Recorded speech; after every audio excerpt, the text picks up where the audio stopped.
Сәлем қыздар, бүгін өте дәмді және жұмсақ болып шығатын орешкінің рецебімен бөлісемін. Ол үшін бөлме температурасындағы еріп тұрған майға сахарный пудра, жұмыртқа, тұз, сұйық май, ванилин және соданы уксуспен гаситетіп алып, бәрін қосып араластырып аламыз. Бұны миксеріңіз болмаса, лопаткамен де араластыруға болады.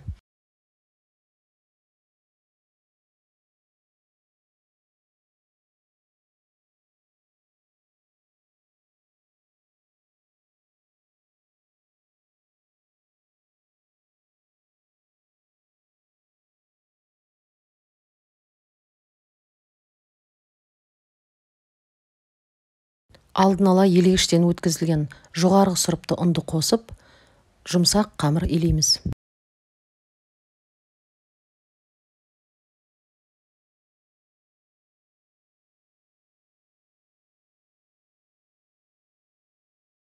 Міне осындай қолға жабыспайтын әдемі қамыр шығады. Осы қамырды целлофановый мешокқа салып, холодильникке 15 минутқа қоямыз.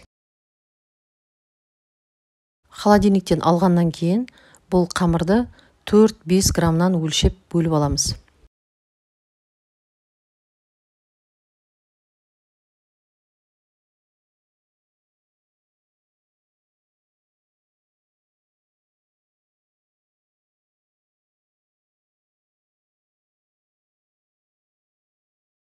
Егер сізде тоқпен жасайтын орешница болса, сонымен де жасауға болады, ал мен газда пісіріп жасадым.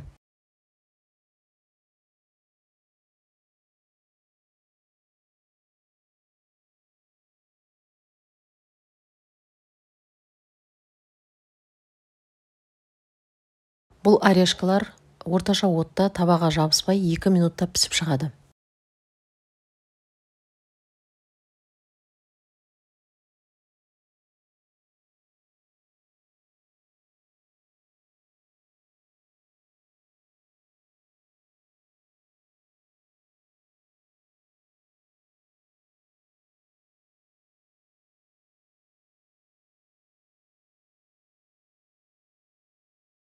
Төменде берілген рецептпен осы көлемде орешкалар шығады.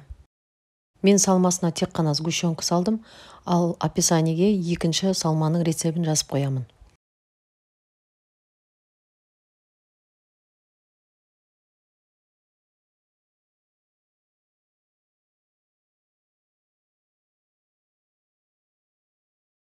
Ал орешкаларымыз дайын болды, міндетті түрде жасап көріңіз.